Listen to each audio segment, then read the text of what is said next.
Hi folks. The purpose of this video is just to talk with you a little bit about the ideas you'll be reading about in this next section of your book and to throw some questions and ideas your way so that you can mull them over ahead of our next class discussion. The primary purpose of this section of your book is to explain and illustrate the Socratic method, the method of philosophy that Socrates developed in order to evaluate and critique and generate ideas. And remember that we've been talking about philosophy not as the collection of attitudes or beliefs that you have about yourself or life or those kinds of things, and not as a collection of ideas that others have generated that you have to choose to accept or reject. But we've been talking about philosophy instead as a kind of method, a method of thinking, a method of evaluating and critiquing and generating ideas. And so this section of your book is going to go over the method that Socrates developed, the Socratic method, an enormously influential, particularly in education, an enormously influential method of thinking and relating to ideas. And in this section of the book, you're going to see that the ideas we've been discussing so far in our class and the ideas that we'll continue to discuss, those ideas are woven right into the fabric of this discussion of the Socratic method. So we've been asking questions about truth and falsity, and we've been asking questions about the nature of ideas and where ideas come from and what the relationship is between ideas and our sense of self and our experience of self. And you'll see all of those things are woven right into this discussion. We ended our last class meeting by introducing this question about realness, and we posed this question: what does it mean to say that something is real? And I want to just kind of bring you back to that question and remind you of that question, because it's going to continue to come up for us over and over and over again.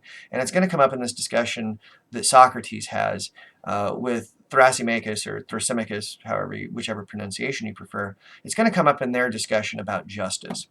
And I want to emphasize to you how important it is right now to just keep that notion of realness as simple as you can. Really think about it intuitively. And what we suggested in our last class meeting is that for now, when we talk about realness, we're talking about actually existing. Okay, so that when we say when we ask a question like, what does it mean to say that something is real? What we're really saying is, what does it mean to say that something exists? What does it mean to say that something is actual? So, and we could apply that to a question like, are unicorns real? Are horses real? Are horses more real than unicorns? And what we're really saying there is, do unicorns exist? Do horses exist? And we'd want to make sure that we're clear that, there's different ways these things can exist. Unicorns may exist in the form of stuffed animals. They may exist in the form of characters in stories. They may exist in sculptures. But we would still ask this question, are unicorns real? And we would say, well, no, the stuffed animal of the unicorn is real. The story is a real thing that I'm holding here in my hands and reading with my eyes, but unicorns themselves aren't real. At least I hope we would say that. Hope I'm not crushing your dreams about riding unicorns someday. So at any rate, when we talk about this idea of realness and we start asking about what's real and what isn't, we want to keep it simple. We want to keep it intuitive. Okay? For now. We'll complicate it later on. The other thing we'll want to keep in mind is the way that wisdom plays a role in our relationship to ideas. Okay? So we've been talking about the difference between knowledge and wisdom, and we seem to agree that having knowledge does not necessarily mean that one has wisdom. We know plenty of people who are knowledgeable who are not wise. And so we started talking about wisdom as this ability to judiciously judiciously understand ideas, to be able to evaluate them, assess them, determine their meaning and their significance, but even more than that, to determine how to appropriately apply those ideas, what to do with them. And those ideas will all come up in this discussion in this section of your book. And really, the way it's coming up is around this question about whether or not ideas are real.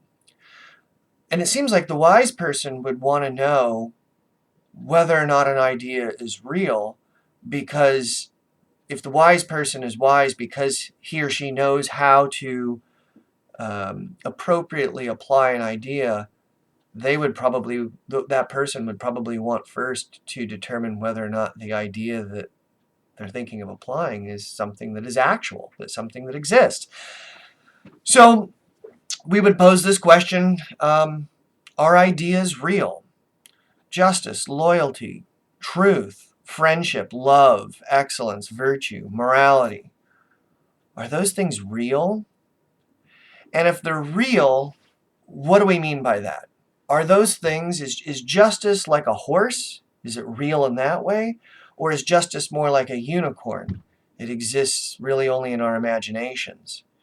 And this is a question that's going to be at the center of the discussion between Socrates and Thrasymachus. Because Socrates believed that ideas are real. In fact, he believed that ideas are more real than material things, which probably strikes us as odd, maybe counterintuitive, but we'll more fully understand his reasons for believing that when we get into our discussions of Plato. But Socrates regarded ideas as very, very real, the most real thing there is. And remember that what we were talking about in class in our earlier discussions of Socrates is that he made a distinction between the body and the mind, or the body and the soul. And Socrates said, we have bodies. We're not bodies. We have them. And the significance of that is that when he says, I have a body or we have a body, that I or that we is some non-material possessor of a material thing, which causes us to take a step back and say, well, what is the nature of this non-material thing that is the possessor of a physical body? And this ties back into our discussion about ideas, and we posited this idea that the sum total of the ideas that we have make up in total the sense of self that we experience, that we would identify our genuine self, our real self, as this collection of ideas that we have. And Socrates would have agreed with us on that. And in fact, what he would have said is that that ideas exist in reality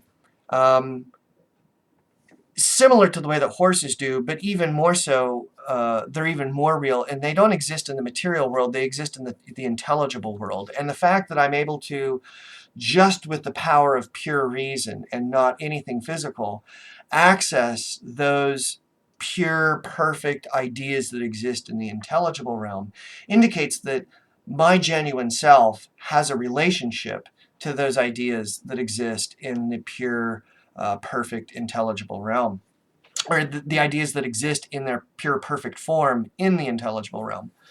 And for Socrates, this was critical because he believed that the sense of self that he experiences was made up of these ideas, but what he wasn't sure about was whether or not the ideas that he had were ideas that he should have, whether or not those ideas were true. And so Socrates had this dictum, know thyself. And he didn't mean that in the kind of with the flavor of narcissism that you and I might hear something, a statement like that with. That when somebody says, hey, know thyself, dig deep within, that you and I might hear that as like, oh, so be self-centered, think only about yourself, figure yourself out, you're the bomb, you're all that matters. And that's not at all what Socrates meant. What Socrates meant was, look, if there are these pure, perfect ideas or forms of ideas that exist in the intelligible realm, and that is the highest form of reality, and you can access and think about those ideas just with your non-material mind, then that indicates that the more fully you grasp those pure, perfect ideas in their pure, perfect form, the more pure and perfect your genuine self is going to be. So you have these ideas in your mind, and if those ideas are false ideas, then your self is going to be corrupted.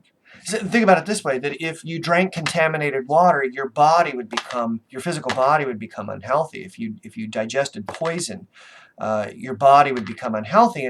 And Socrates would have said the same thing about untruths or lies. If you have these things in your mind that aren't true, they're going to make your soul unhealthy. Ignorance is a kind of, not a disease, but ignorance is a state of your soul being unhealthy. And the challenge for Socrates, the challenge that he puts to us, and the challenge that we were grappling with in our last class meeting, is that the ideas that we have are not necessarily ideas that we consciously chose to have. We seem to, like the author of our book says, we seem to catch an awful lot of ideas kind of like we catch colds. We're not sure when we got them and who gave them to us, but they've changed us forever. And they seem so normal that we don't even really think about what they are. And so Socrates developed, the Socratic method was the method of philosophy that Socrates developed as a way of determining which of those ideas that he has or other people have that are actually true and worth having. And the idea was that, Socrates said, if I can determine which ideas are false ideas, I can get those out. I can clear those things out of my soul and make room for the truth. And if I'm clearing those things out, essentially what I'm doing is I'm flushing the cold virus, or I'm flushing the toxins or the poisons out of my mind like I would my body if I were poisoned. And so the idea of knowing thyself is really digging deep down inside, flushing out those toxins and trying to grab onto those ideas in their pure, perfect form, so that knowing thyself is really knowing truth. Thrasymachus, on the other hand, is a sophist. He's a teacher. He's a guy who travels around, and unlike Socrates, he doesn't believe that ideas are real. He doesn't believe that truth and justice and friendship and loyalty, that those things exist in any, that they're actual in any meaningful sense. Instead, what Thrasymachus believes, and what a lot of the sophists believe, is, what matters is power, not necessarily truth, because you can never find that. And we don't even know if truth exists, and if we did, we wouldn't be able to communicate anything about it. So you should spend your life trying to attain power and prestige and wealth, because those are the things that matter here in the material world. And so Thrasymachus spent his life kind of traveling around teaching people how to be persuasive. He taught people rhetoric. How do you make good arguments, or how do you make persuasive arguments, so that other people will come to believe that your ideas are good ideas, desirable ideas that they too should possess. So from the get-go, you see Socrates coming forward and saying, look, ideas are real. They exist in these pure, perfect forms, and those pure, perfect forms are the highest level of reality. And then on the other hand, you have Thrasymachus coming at him and saying, no, all is relative. There is no reality, objective reality out there. And so then these guys get in this conversation about the nature of justice. And Socrates, of course, is someone who wants to know the truth, wants to know very much what justice is. And so he asks, or he's having a conversation with other people, and Thrasymachus shows up to this conversation, and he says to Thrasymachus, so tell me what you think justice is. And I'll let you kind of follow that argument in your book. Essentially what Thrasymachus says is that justice is that which is in the interest of the stronger. In other words, no matter what society you look at, and no matter what form of government they happen to use, whether it's a tyranny or an aristocracy or a democracy or an oligarchy, the thing that seems to be common among all of them is that in that society, justice will be defined by those who are in power, and they will have defined it, and they will have created laws and a legal system so that it reinforces behavior among the citizens that is in the interest of those who are powerful. And then the conversation kind of proceeds from there, and Socrates uses his method as a way of probing into this claim that Thrasymachus makes. And you'll notice that at the end of the discussion, it's not that Socrates will offer a definition of justice, and it's not that Socrates will convince Thrasymachus to accept his definition of justice. What Socrates will have done is simply demonstrate for all of the listeners and for us that the argument that Thrasymachus is making is an illogical one. The way that Thrasymachus defines justice is contradictory and not consistent. and therefore not true. And again, for Socrates, this is enormously valuable because it's an identification of knowledge that somebody claims to have that's false knowledge. It's a lie. It's not true. And that allows Socrates to kind of sweep that away and say, okay, now that we know what's not true, let's see if together we can continue this conversation and generate knowledge that is true. Okay, and that's real typical for a Socratic dialogue, and you'll see that happens here. As you're thinking about this dialogue, and you're thinking about one of the claims that you're thinking about one of the claims that Thrasymachus makes against Socrates, that he's a quibbler.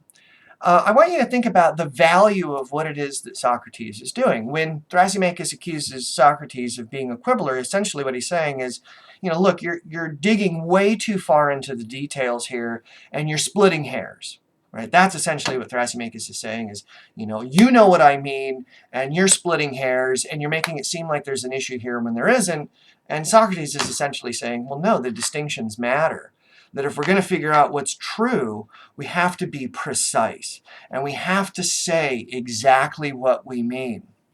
And this ties back to the apology, because remember what Socrates said is, I would rather die than live a life where I'm not allowed to engage in philosophy. And for Socrates, philosophy was doing exactly what Thrasymachus sort of insults him for doing, and that is finding distinctions in order to find the truth.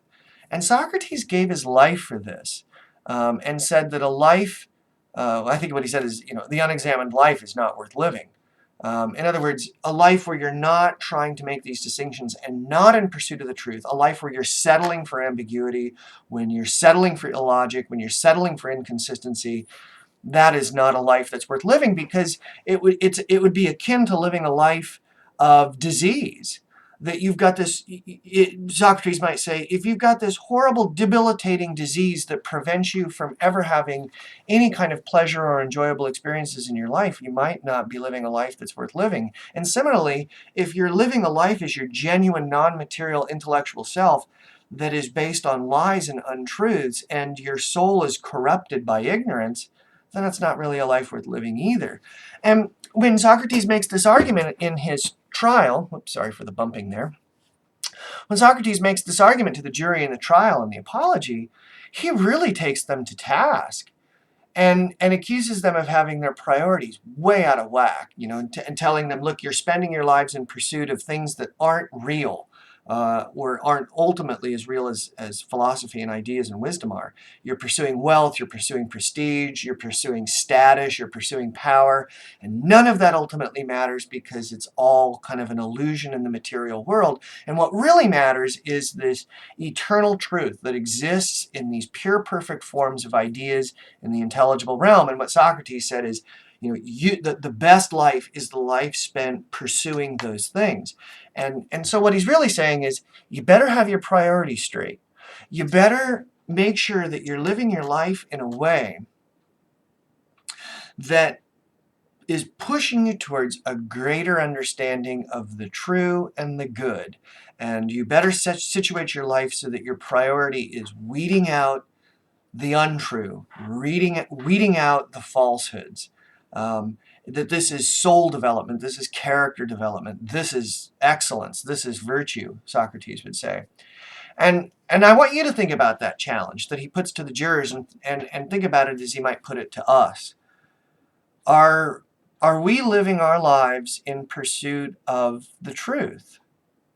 Or are we settling for ideas that are comfortable, that we believe are true, that we haven't actually examined, because we don't have the time to do that because we're pursuing other kinds of things like wealth, security, career, power, prestige. And I want us to think about that a little bit. How important is it to pursue the truth? We all have ideas. We all have opinions. If we were really honest with ourselves, we'd probably say that just because we believe something really strongly doesn't necessarily mean that what we believe is the right thing to believe.